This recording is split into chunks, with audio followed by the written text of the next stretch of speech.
after some hints of dissent during lame duck, the vote for House Speaker went a different direction, and the minority party played a key role in electing the majority party's leader. Statehouse correspondent Jo Ingles reports. Representative Derek Merrin was presumed by many to be the Speaker-elect. He beat two other candidates in a closed-door but official vote by Republicans after the November election and had the backing of many conservatives, including influential GOP groups. But it was Representative Jason Stephens who ended up getting 54 votes with the help of all 32 Democrats and 22 of 65 Republicans.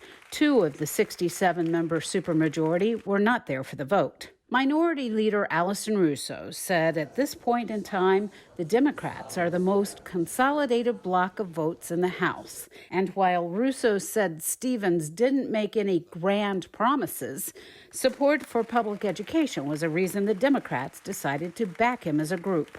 There certainly was a lot of discussion about education funding and the importance of making sure that the Fair School funding plan that we put in place last General Assembly is allowed to take effect and be funded and let it work. And so I think that there was some alignment certainly in that area of education and the importance of support for our public schools. Democrats are a super minority to the Republican supermajority, but Russo said the Democrats have power in this heavily gerrymandered legislature and intend to use that where it's appropriate.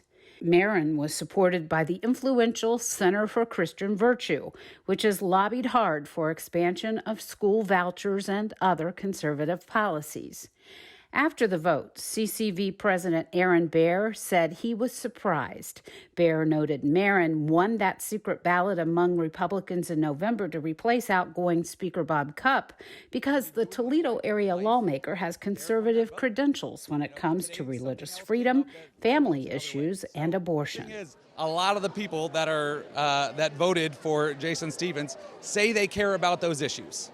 And so we're going to find out if they really do or if this is just about having positions of power. Representative Jay Edwards was one of the Republicans who backed Stephens.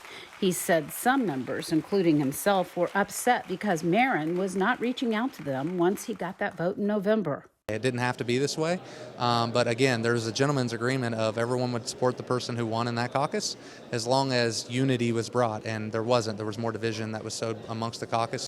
Other sources indicated some of what did and didn't happen in the lame duck session that ended at 6 a.m. December 15th after a marathon 16-hour day had been a concern, which prompted Stephens to reach out to Democrats for their support.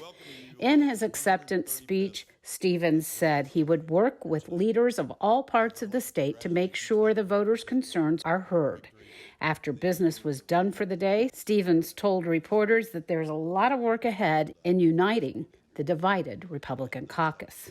Then there is the work of working along one beside each other after a tough vote and an emotional vote. And the way you do that is through communication, and I intend to try to do my best to communicate and to listen and to be there for all members of the House, regardless of party. Merrin made no public comments. Other House leaders were elected overwhelmingly, including veteran Republican lawmaker Scott Olslager as Speaker Pro Tem and Russo as Minority Leader. Jo Ingles, Statehouse News Bureau.